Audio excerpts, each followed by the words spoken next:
Hello everyone, welcome to study Himachal YouTube channel. आज discuss करेंगे हम हिमाचल प्रदेश के जनरल नॉलेज के कुछ क्वेश्चन। इतने इंपॉर्टेंट क्वेश्चन होंगे कि जो अपकमिंग एग्ज़ाम होने वाले हैं जून जुलाई में, जो भी 2020 में हिमाचल प्रदेश के जो भी एग्ज़ाम होंगे उसके लिए इंपॉर्टेंट है। कुछ क्वेश्चन ऐसे होंगे जो अभी चर्चा में भी रहे हैं, उसके बारे में भी हम डिस्कस करेंगे। वेरी इंपॉर्टेंट है। चलो वीडियो शुरू करते हैं। दोस्तों, पहले बात आती है हिमाचल प्रदेश की अर्थव्यवस्था की। जो राज्य की अर्थव्यवस्था को चालू वित्त वर्ष, मतलब कि जो फाइनेंशियल ईयर है 2019 और 20 का 5.6% की विकास दर प्राप्त होने की उम्मीद है। जो the economy of the state is expected to achieve a growth rate of 5.6% in the current financial year 2019 और 2020। दोस्तों, आपको पता होगा फाइनेंशियल ईयर होता है 1 अप्रैल से लेकर 31 मार्च तक शुरू होता है और क्लोज हो जाता है 31 मार्च को। तो ये भी याद रखना है कि कितनी ग्रोथ रेट रहेगी 2019 और 20 में। वो है 5 जो 2019 और 2020 की जो ग्रोथ रेट रहेगी वो है 5.6% की दर से अर्थव्यवस्था की दर, विकास दर प्राप्त होने की उम्मीद है। ठीक है, 2018-19 में क्या थी 7.1 और 2017-18 में वो थी 6.8। ये तीनों याद रखने, कोई ना कोई क्वेश्चन में पूछा जा सकता है। जो भी प्रतिशत के बारे में पूछा जा सकता है, जो भी अर्थव्यवस्था है उसके जो चालू वित्त वर्ष में कितनी विकास दर रहेगी इसके बारे में क्वेश्चन बन सकता है। सेकंड क्वेश्चन देखते हैं। वृत्ति, ठीक है, पुस्तक के लेखक कौन है? Who is the writer of book वृत्ति? वृत्ति के जो लेखक है वो चंद्र गोमिन जी। ठीक है, चंद्र गोमिन जी है। जो वृत्ति है चंद्र गोमिन द्वारा लिखित एक प्रसिद्ध पुस्तक है। वो एक बौद्ध विद्वान, जो बुद्धिस्ट स्कॉलर थे, उनके द्वारा लिखी गई थी। और उन्होंने ये पुस्तक 5वीं शताब्दी में लिखी थी। 5वीं शताब्दी थी उसमें ये पुस्तक लिखी गई थी। निम्नलिखित में से कौन कुल्लू के आसपास के क्षेत्र नहीं है? बात करें तो इसका आंसर होगा फोर्थ नहीं है। जो फोर्थ है वो कुल्लू के क्षेत्र का आसपास का नहीं है। पढ़ते हैं इसके बारे में। जो काला टोप है वो खजियार, जो काला टोप है वो खजियार अभयारण्य हिमाचल प्रदेश के चंबा जिले में स्थित है। बाकी सभी कुल्लू के आसपास के क्षेत्र है। जो ये वाला क्षेत्र है काला टोप, वो कहाँ का है? ये है चंबा के आसपास का क्षेत्र। और ये तीनों है जो पहले बताएं, सुल्तानपुर पैलेस, बिजली महादेव, देव टिब्बा, ये सभी कुल्लू के आसपास के क्षेत्र हैं। हिमाचल प्रदेश में निम्नलिखित में से कौन सा पर्वत स्थित है? ठीक है, which of the following mountain pass lies in Himachal Pradesh? वो है ए, इसका आंसर होगा ए है, वो है रोहतांग पास। रोहतांग पास के बारे में बात करते हैं।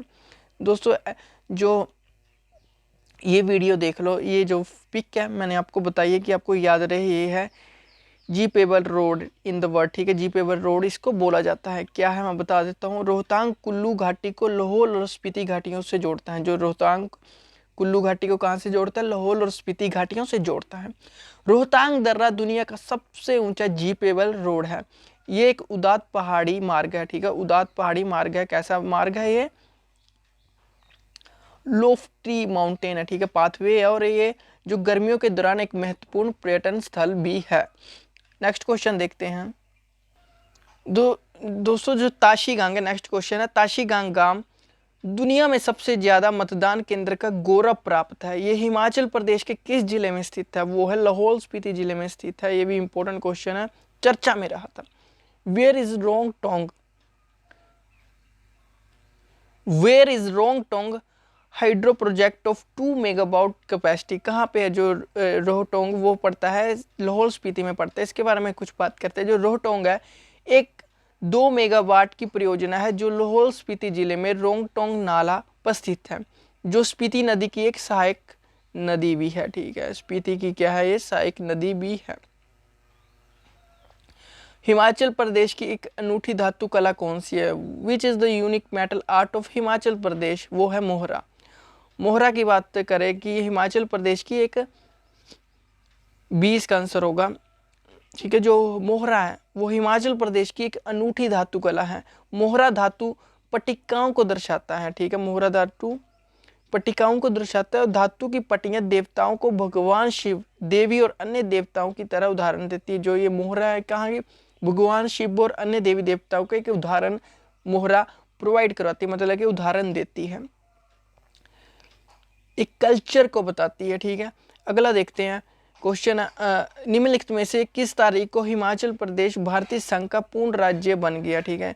On which of the flowing date Himachal Pradesh become a full flash state of the Indian union, वो था सी 25 जनवरी 1971।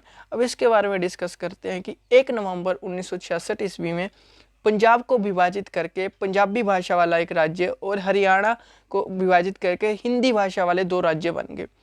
25 जनवरी 1971 ईस्वी को हिमाचल प्रदेश को पूर्ण राज्य का दर्जा प्राप्त मिल गया था। बस इतना मैं थोड़ा थोड़ा एक्सप्लेन कर रहा हूँ, मैं पूरा करूँगा तो एक क्वेश्चन बनाने में मेरे को पूरी वीडियो 20 मिनट की हो जाएगी। एक क्वेश्चन में थोड़ा थोड़ा मेन एक्सप्लेन कर देता हूँ बीच बीच में। अगला क्वेश्चन देखते हैं, निम्नलिखित में से किस शासन ने हिमाचल प्रदेश में कटोच राजपूत वंश की स्थापना की? Which of the following rulers founded the Katoch Rajput dynasty in Himachal Pradesh? इसका आंसर होगा डी, सुशर्मा चंद्रा जी ने। अब सुशर्मा चंद्रा जी वेरी इंपॉर्टेंट है, याद रखना है, बस इनका नाम ही याद रख लो। ऐसे क्वेश्चन सिंपल सा पूछा जाता है कि निम्नलिखित में से किस शासक ने हिमाचल प्रदेश में कटोच राजपूत वंश की स्थापना की थी? वो तो सुषमा चंद्रा जी ने की थी। नेक्स्ट क्वेश्चन देखते हैं, हिमाचल के मुगल अभियान का वर्णन करने वाले तारीख-ए-यामनी के लेखक कौन है? तारीख-ए-यामनी के लेखक कौन थे? बी, उतवी जी। उतवी जी इसके लेखक थे, ठीक है। उतवी ने तीखे-यामनी, ठीक है, तीखे-यामनी, तारीख-ए-यामनी, ठीक है, तारीख-ए-यामनी, तारीख होगा यहाँ पे, तारीख-ए-यामनी पुस्तक लिखी जिसमें हिमाचल के मुगल अभियान का वर्णन है। किसके? ऐसे आ सकता है कि उतवी जी ने जो तारीख-ए-यामनी पुस्तक लिखी थी उसमें हिमाचल प्रदेश के किस साम्राज्य का वर्णन है? वो है मुगल साम्राज्य का वर्णन है और मुगल अभियान जो चला था उसके बारे में वर्णन किया गया है। अगला क्वेश्चन देखते हैं दोस्तों, नेक्स्ट क्वेश्चन है, हिमाचल प्रदेश किस वर्ष एक केंद्र शासित प्रदेश से पूर्ण विकसित राज्य में तब्दील हो गया था? Himachal Pradesh was transformed from a union territory to a full fledged state in which year? इसका आंसर होगा 1972, सी इसका आंसर होगा। मतलब कि यह केवल 1972 में एक राज्य बन गया था। हिमाचल प्रदेश 1972 में एक राज्य बन गया था, ठीक है। हिमाचल प्रदेश भी पंजाब से अलग हो गया, एक मुख्य आयुक्त का प्रांत मतलब कि चीफ कमिश्नर प्रोविंस 1948 में बनाया और उसके बाद यूनियन टेरिटरी मतलब केंद्र शासित प्रदेश 1956 में बना। यह 1971 में पूर्ण विकसित राज्य बन गया था, ठीक है। फुल फ्लैश स्टेट 1971 में यह हिमाचल प्रदेश बन गया था। हिमाचल प्रदेश के निम्नलिखित में से किस जिले में सबसे छोटा क्षेत्र है? हिमाचल प्रदेश के किस जिले में सबसे छोटा क्षेत्र है? वो है हमीरपुर। हमीरपुर इसका आंसर होगा। अगला देखते हैं, विशिष्ट गर्म पानी के झरने किस नदी के किनारे स्थित हैं? जो विशिष्ट गर्म पानी के झरने हैं, विशिष्ट गर्म पानी के झरने किस नदी के किनारे स्थित है दोस्तों? इसका आंसर होगा ब्यास नदी के किनारे स्थित है। अब जो विशिष्ट हॉट वाटर स्प्रिंग, जिसे हम अंग्रेजी में विशिष्ट हॉट वाटर स्प्रिंग के नाम से जानते हैं, और मंदिर ये मनाली में स्थित है। जो विशिष्ट हॉट वाटर स्प्रिंग है और मंदिर ये मनाली में स्थित है, विशिष्ट ब्यास नदी के तट पर स्थित है। अगला है गटासरू झील, ठीक है। हिमाचल प्रदेश में निम्नलिखित में किस जिले में है? वो है डी, चंबा जिले में है। जो गटासुर लेक है लोकेटेड इन चंबा डिस्ट्रिक्ट, ठीक है। और ये 24 किलोमीटर है फ्रॉम तीसा। जो तीसा से गटासुर लेक 24 किलोमीटर पड़ती है। अगला क्वेश्चन देखते हैं, किस स्विस अधिकारी ने औपचारिक रूप से खजियार को मिनी स्विट्जरलैंड घोषित किया? वो थे ए, ठीक है, ए इसका आंसर होगा। किसने किया था इसके बारे में भी आपको बिली टी ब्लेजर ने किया था, ठीक है, बिली टी ब्लेजर ने। ए इसका आंसर होगा। किस स्विस अधिकारी ने औपचारिक रूप से खजियार को मिनी स्विट्जरलैंड घोषित किया था? ए इसका आंसर होगा, वो है विली टी ब्लेज, ठीक है। इसका 7 जुलाई 1992 को स्विट्जरलैंड के तत्कालीन वाइस काउंसलर बिली टी ब्लेज ने खजियार को मिनी स्विट्जरलैंड के खिताब से नवाजा था। जो स्विस अधिकारी स्विस संसद में लगाने के लिए खजियार से एक पत्थर ले गए थे, मतलब कि जो स्विस संसद थी उसमें वो खजियार से एक पत्थर ले गए थे ताकि मिनी स्विट्जरलैंड को सम्मरण किया जा सके, मतलब कि उसके मिनी स्विट्जरलैंड के से नाम दिया जा सकते। दुनिया भर के 160 बेहद सुंदर स्थानों को ये खिताब हासिल है, उसमें मिनी स्विट्जरलैंड भी आता है। ठीक है, उसमें कौन सा आता है? मिनी स्विट्जरलैंड भी आता है। 160 बेहद सुंदर स्थानों के खिताब में उसमें मिनी स्विट्जरलैंड भी आता है। भगवान ध्रुवेश्वर, ठीक है, को समर्पित एक मंदिर निम्नलिखित में से किस झील के पास स्थित है? A temple dedicated to lord Dhruveshwar is located near which of the following lake? वो है डल लेक के किनारे। जो डल लेक है हिमाचल प्रदेश के कांगड़ा जिले में स्थित है। कहाँ पे स्थित है? कांगड़ा जिले में स्थित है। एक मंदिर भी वहाँ मौजूद है जो भगवान ध्रुवेश्वर को समर्पित है, जिसे श्री अगस्त्य ने बनाया था। जन्माष्टमी के 15 दिन के बाद राधा अष्टमी के रूप में जाना जाने वाला मेला वहाँ मनाया जाता है। मतलब जन्माष्टमी के 15 दिन के बाद वहाँ की क्या लगती है? राधा अष्टमी। डल झील को भागसूनाथ झील के नाम से भी जाना जाता है। ऐसे भी आ सकता है डल झील को किसके नाम से जाना जाता है? वो है भागसूनाथ झील के रूप में भी उन्हें जाना जाता है। दोस्तों एक बात आपको बतानी थी, मैं भूल गया था। मेरा व्हाट्सएप नंबर है 7580030176। एनी नोट्स, आपको नोट्स के रिगार्डिंग कोई प्रॉब्लम आए तो मुझसे नोट्स ले सकते हैं। वेबसाइट हमारी ये है www.sscsarkariexam.com। यहाँ पे आप क्विज लगा सकते हैं। यूट्यूब चैनल जो आप देख रहे हैं स्टडी हिमाचल हमारा ही यूट्यूब चैनल है। आगे चलते हैं।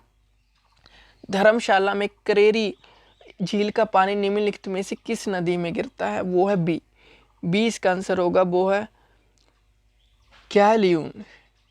धर्मशाला में जो करेरी झील का पानी निम्नलिखित में किस नदी में गिरता है? जो झील का पानी किस नदी में जाके गिरता है? लियून में गिरता है। अब इसके बारे में बात करें, जो करेरी झील है ये 35 किलोमीटर धर्मशाला से दूर है।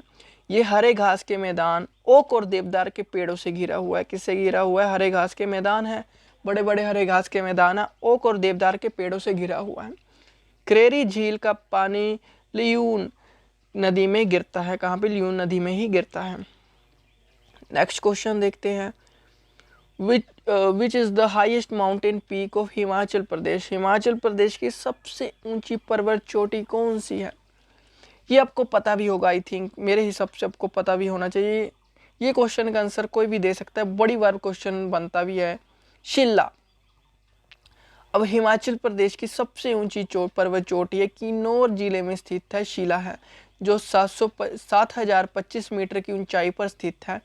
निचले हिमालयन शिवालिका, धौलाधार और महान हिमालयन पर्वत राज्य से होकर गुजरती है।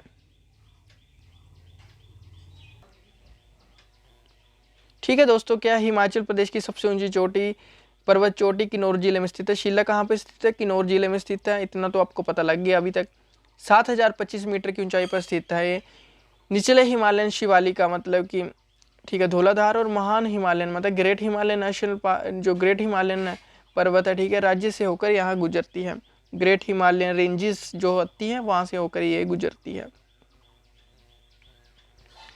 इन which district is Gauri Devi का टिब्बा पीक लोकेटेड? गौरी देवी का टिब्बा चोटी किस जिले में स्थित है? वो है बी, चंबा जिले में स्थित है। गौरी देवी का टिब्बा की चोटी किस जिले में स्थित है? वो है चंबा जिले में स्थित है। अब चंबा जिला की बात करूँ, जो गौरी देवी का टिब्बा पीक है with a height of 4030 metre is located in Chamba district. कहाँ पे पड़ता है? चंबा डिस्ट्रिक्ट में पड़ता है। वेरी इंपॉर्टेंट क्वेश्चन बन जाता है एक एग्जाम पॉइंट ऑफ व्यू से। अब बात करते हैं, in which of the following place river Beas is form? निम्नलिखित में से किस स्थान पर ब्यास नदी का निर्माण होता है? फिर से इंपॉर्टेंट क्वेश्चन बन जाता है एग्जाम पॉइंट ऑफ व्यू से। वो पड़ता है दोस्तों सी।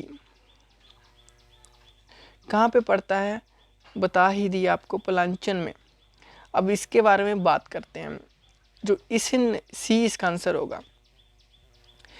इस नदी का उद्गम मध्य हिमाचल प्रदेश में बृहद हिमालय की जास्कर पर्वतमाला के रोहतांग दर्रे पे 4361 मीटर की ऊंचाई से होता है।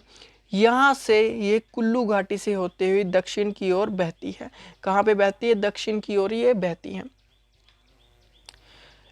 ब्यास नदी सतलुज नदी से निम्न में से किस स्थान पर मिलती है? वो है ए, इसका आंसर होगा हरि का पतन। हरि का पतन में मिलती है। इसके बारे में थोड़ा सा डिस्कस कर लेते हैं।